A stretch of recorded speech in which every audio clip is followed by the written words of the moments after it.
Hello, everybody. This is Tosca at NGO Soul and Strategy. And today we're starting a series on feminist leadership. Why feminist leadership? Because I have noticed in the last, 4 to 5 years, a growing interest amongst some mid to large size INGOs in particular in adopting feminist leadership as the dominant leadership model or framework in their organizations. And I've done some work on this myself in terms of developing curriculum for senior leadership trainings on the topic of feminist leadership. So I thought it was a good idea to devote a couple of episodes in my podcast around it. So today we are going to talk with Abby Maxman, the CEO and president of Oxfam America. Abby, welcome. So good to be with you, Tosca. I am looking forward to this, and I'll say later to our audience why I asked you, why I had you in mind right off the bat. But I should also tell people that I am going to interview several other people with very strong backgrounds in feminist leadership, such as Aruna Rao, Veneklaassen, Joanne Sandler, and I'm hoping also to interview Srilatha Batliwala. But let me first explain to our audience a little bit, what is feminist leadership? So it falls within the realm of models of transformational leadership, which is a school of leadership thinking, which in a nutshell, and I'm really summarizing it very briefly, that emphasizes the ability of leaders to motivate employees to find intrinsic meaning in their work, and leaders who are able to generate a willingness, an energy among staff to go over and beyond what their jobs requires of them. So obviously feminist leadership to the outside world is very much about creating a gender just world. And obviously Oxfam has that as part of its mission. But in this series, I would like to focus more on the internal organizational attributes and implications of feminist leadership, how it works out internally in organizations. So I will just quote here well-known feminist scholar and activist Srilatha Batliwala, who says that, quote, "Our concern is not merely with capacitating more women to play leadership roles, but rather to lead differently, with feminist values and ideology both externally and internally, and to advance an agenda of feminist social transformation, obviously externally, but also internally to lead with more shared leadership models, a focus on emotional intelligence, on relational leadership, on collaborative leadership skills, collective decision-making, being very developmental as a leader, by which I mean being focused on the development of other people in the organization, as well as a focus on self-care and staff care. But of course, in Oxfam, it may well be articulated a little differently, so we're going to find that out. So I am interested to interrogate feminist leadership a little bit more. I'm a feminist myself. I am totally okay with the external societal goals of feminist leadership. But as feminist leadership has risen in some INGOs, I'm interested to explore with my interviewees not just what are its strengths and where does it shine, but also what are the trade-offs, the tensions and the limitations.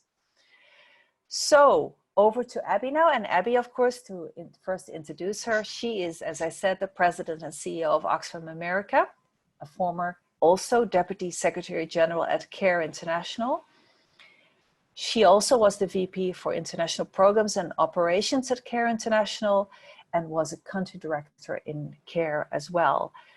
Abby, once again, welcome. I'm going to turn to you immediately now and ask, what does feminist leadership mean to Oxfam? Tell me more.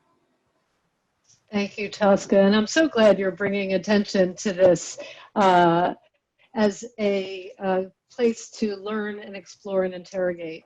Because any form or style of leadership is imperfect. There is no silver bullet, but there is Right. something very important about an approach to leadership that is in line with one's own values and that of the organization.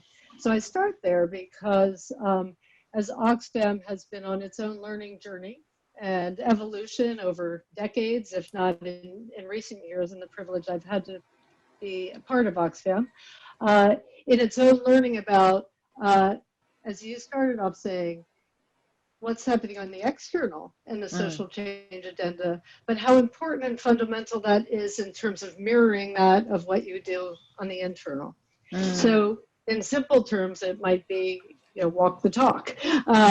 And that really means if we talk about social change and empowering women and girls and a feminist principles in our work and how we see social change, it being a prerequisite to how societies and communities all over the world can be healthier and wealthier and better off by changing social norms and these constructs, we have to look at ourselves too. And so in Oxfam's journey and in my time with Oxfam, we have been deliberate as we were looking at what we learned when we had our misconduct safeguarding experience several years ago, what we have talked about ourselves being a gender just organization, but then identifying our own flaws and our own failings, and what do we do to ensure that we are modeling behaviors consistent with what we say and all that we do. And that is a bit of the journey, I would say, has brought Oxfam to put feminist principles really at the core of our work. And in our strategy for 2030, they are nested, not at an end of themselves, but part of what we need to be doing in our commitment to making social change in the world is looking at ourselves as well. So let's talk a little bit more. I'd like to unpack a little bit about the leadership behaviors and actions that come from feminist leadership internally, right? So for instance, in one of the concept notes of Oxfam that I read a little while ago, I understood feminist leadership to be described as meaning that the personal is political, which of course is something that feminism famously has said since the 1960s, that nothing about us will happen without us, the concept of intersectionality, that men are welcomed, that feminism obviously is a worldwide movement, but it means also power sharing within the organization. It means a strong focus on safety and on staff care and self-care, right? And that there is no economic, social, and environmental justice without gender justice. If for the remainder of this conversation, if we can stay focused on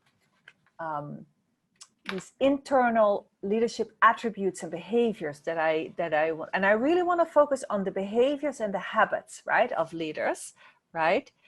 I invited you to this podcast because you are, frankly, sometimes and not infrequently characterized to me as somebody who embodies certain qualities of feminist leadership, and they definitely mean it as a compliment. Okay, so what do you consider its primary strengths from a leadership behavior and habits and action perspective? Well, there is where you started as well, Tosca, in the development of others and how what is my role as a leader in Oxfam? And I think in a very, very basic sense, when I think of myself as a leader, and I've often historically thought myself as a servant leader, but that doesn't mean one always leads from behind. But my role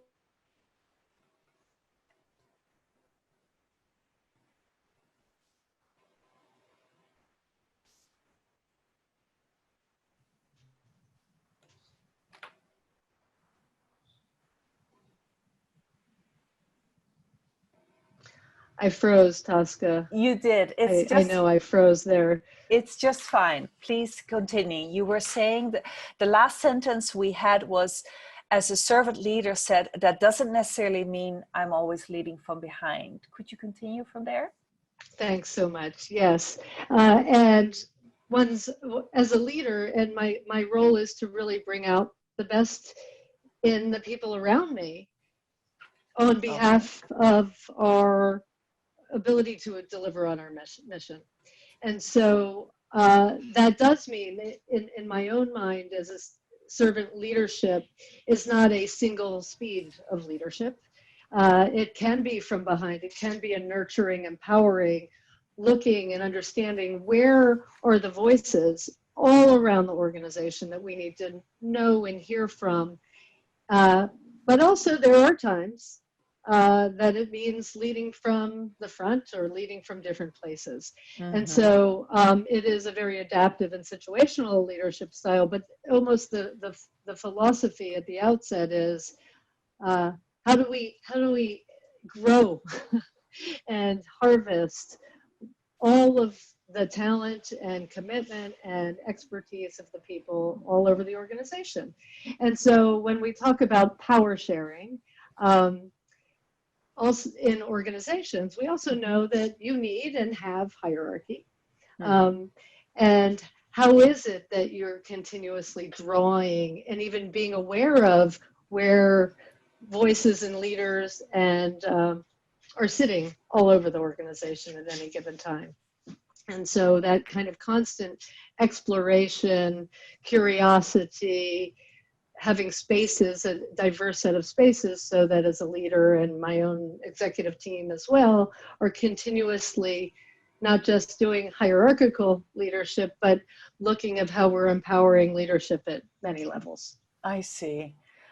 So now I'd like to turn a little bit to this. We all know that both our sector as INGOs, we tend to be a little sensitive to fads, right? Academics have a fancy word for that. They call that isomimicry, right? The mimicking by organizations of other organizations who they consider to be successful, right? So as I said in the introduction, feminist leadership has been, I won't say surging because I think it's a relatively small circle of organizations, but still it has been on the rise as an aspirational or an espoused leadership model, right? That makes me start to wonder, okay, where are the limitations of this model? Where are the tensions and trade-offs? Because leadership is about many things, but one of them definitely, it's about balancing competing interests and competing needs and competing values even, right? So let's run a couple of scenarios and tell me how you felt that feminist leadership in your experience has performed. In what ways has it shined in those circumstances, and where has it, for you, has also shown its limitations? So let's talk about crisis leadership, right? We've had the pandemic for the last 6 to 9 months. We've had other crises before us. Of course, Oxfam, you already referenced it itself, had the sexual misconduct crisis. How well or not does feminist leadership work when you need to be a crisis leader, Abby? I think it is a very adaptive leadership approach or style. I think for me, I think it is always the consistent elements is being kind-hearted but tough-minded, being able to listen, nurture, ensure the care of self and others, but also get things done. And when you're in more of acute crises, one of trade-offs, as you mentioned, can be consultation, participation, the extent, the breadth and depth of engagement that I have the privilege to have when there's an urgency or decisions that need to be made quickly. Mm-hmm. And that can feel like, and this is where I don't think it is a total trade-off, but there's a how question. It can feel like I am not being consistent if I'm less consultative in one moment than another, for example, or how one practices approaches of transparency. We can't always have everybody, the level of communication and engagement. One needs to temper for organizational effectiveness and the ability to deliver on our commitments. That too is something that I believe is critical to feminist leadership, is living up to one says, do what you say and say what you do. Yeah. And being able to do that in a way that is consistent. So in a crisis, I think one of the trade-offs is that urgency and speed that we work in, and that can feel to those who might want or be more used to more engagement or more voice to feel like I'm not being consistent. I think the way to remedy that, or the mitigation, is being aware of that and being clear about the what, when, and why of moving more quickly on something, and always being clear that there's a difference between engagement and consultation and process and outcomes, and where people might not like either a process or outcomes, but at least I can be clear and true to what are the underlying principles of the what and how I've made decisions. Yeah, so I was going to ask you about another scenario where a decision you feel ultimately has to be made by a small circle of leaders, right? But you have in fact already answered that. So let me move to another one. As you know, there's a bit of a, or maybe more than a bit of a sense that our organizations are not lean and not agile enough. These terms are almost overused now, right? To what extent is a lean organization in tension with a focus on the personal and staff care and so on? And to what extent is agility in tension with, again, that felt need for distributed leadership, shared leadership, consultation, nothing about us without us, etc. Have you encountered those at least potential tensions in your leadership? Yes, Tosca. And I think about the current context. I think most, if not all of us, have been in some form of remote work from home kind of settings with our staff for a long time.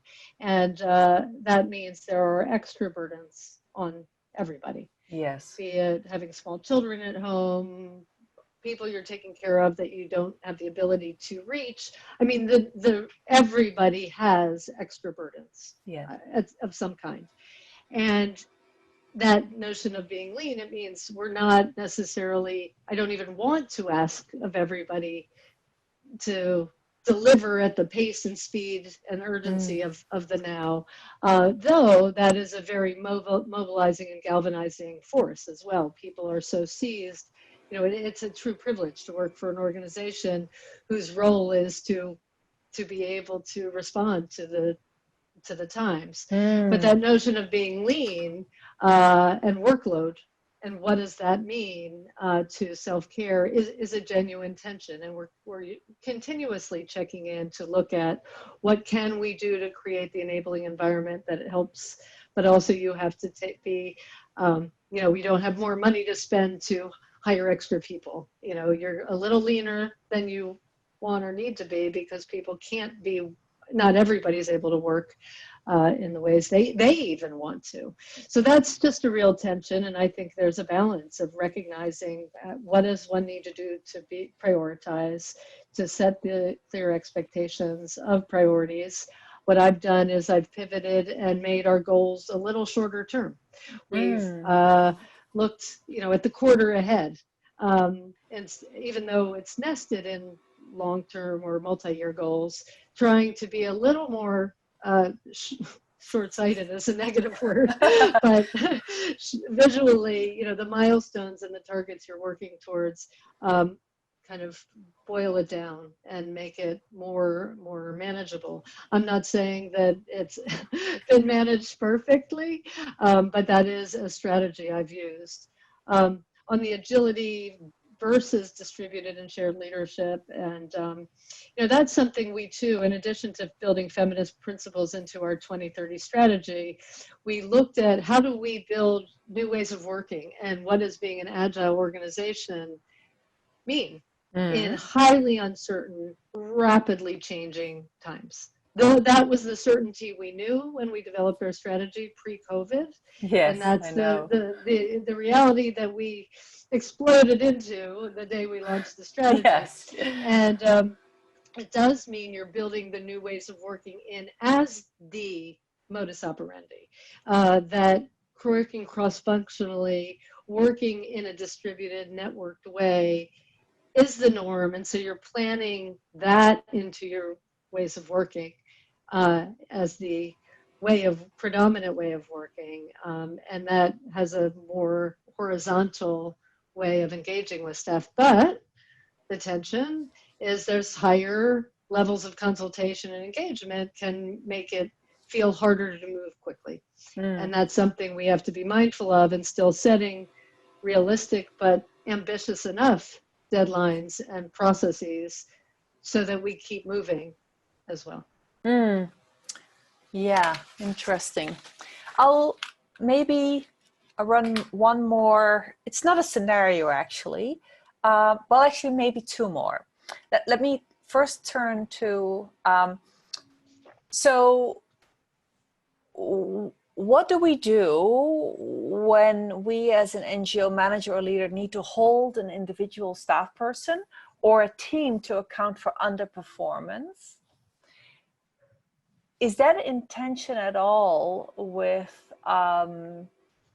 the sense that we need to be very developmental, we need to have lots of emotional intelligence, etc. And then, you know, in the last couple of years also, there's been a lot of allegations of bullying behavior, for instance, in some organizations. And some other people would then say, well, actually, no, that's not bullying. That is just telling somebody some feedback that they need to hear because they didn't perform so well. Talk to me a little bit about how you see feminist leadership perform in those scenarios.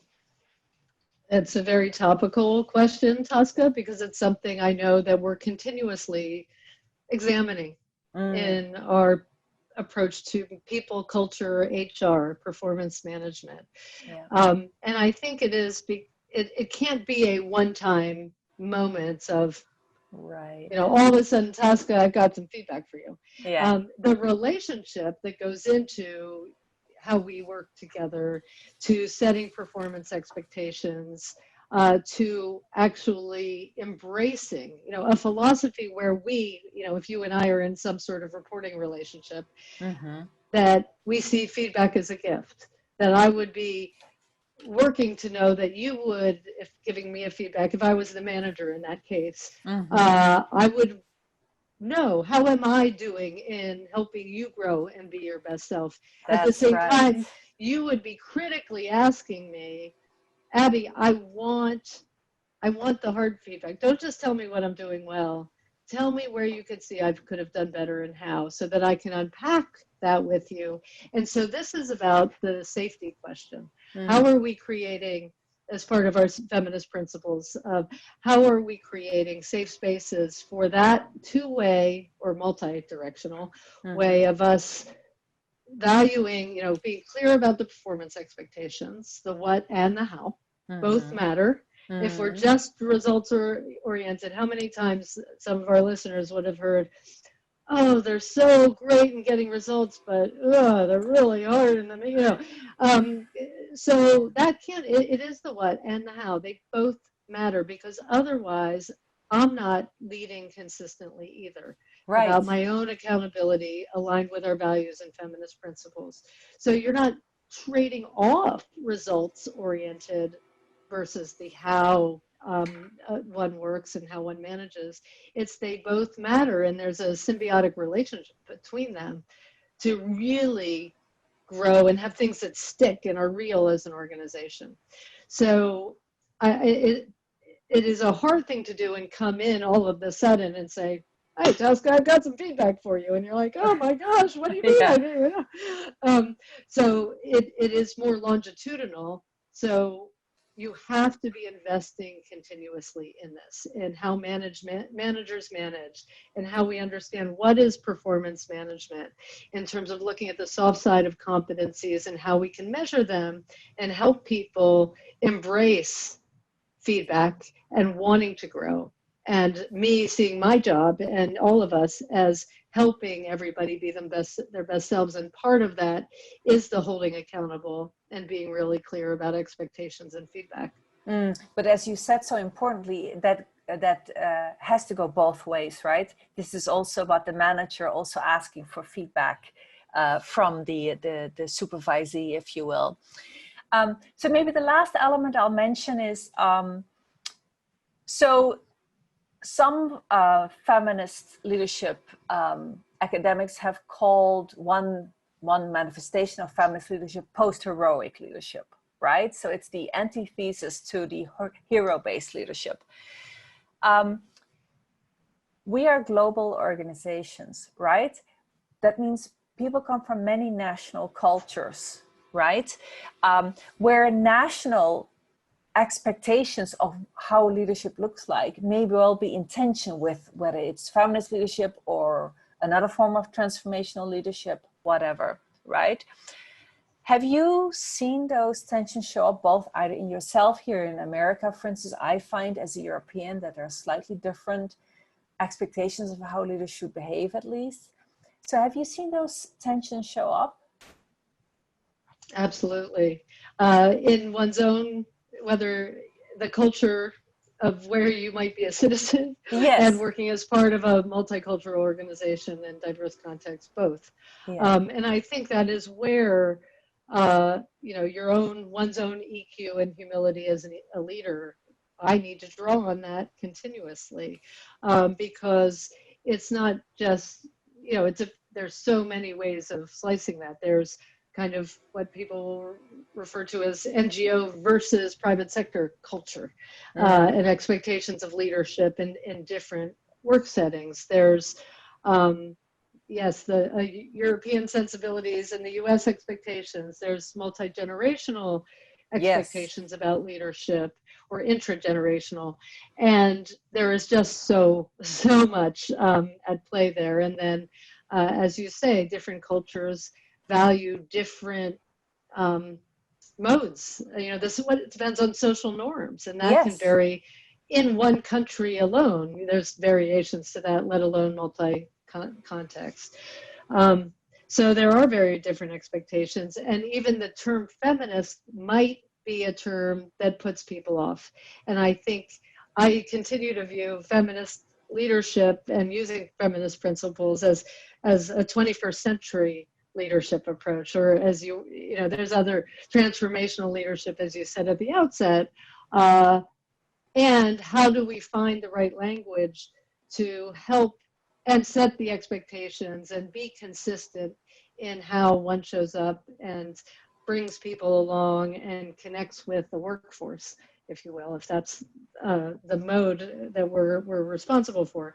And really setting the tone and finding the right terminology to help minimize reactions or the automatic shutdown someone might have, and help everybody embrace that what the organizational culture and expectations might be. Yeah. Well, this was quite a wide-ranging conversation. If people want to learn more about you, Abby, where should they go?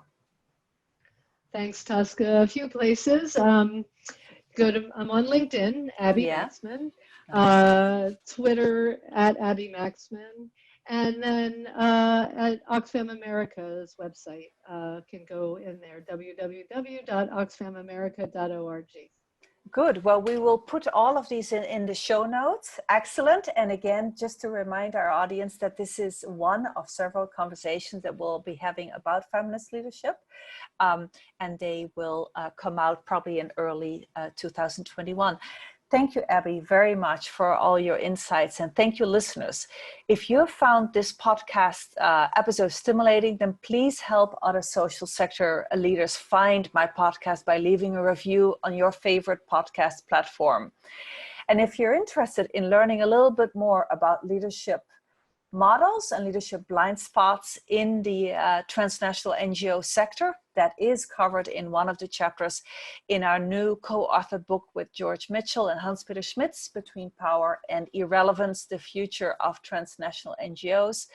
The book came out in July, and it seems to be having some legs so far, which we are very grateful for. If you want to find out more, then please check out my website, fiveoaksconsulting.org. This is Tosca, and I look forward to spending time with you on NGO, soul, and strategy.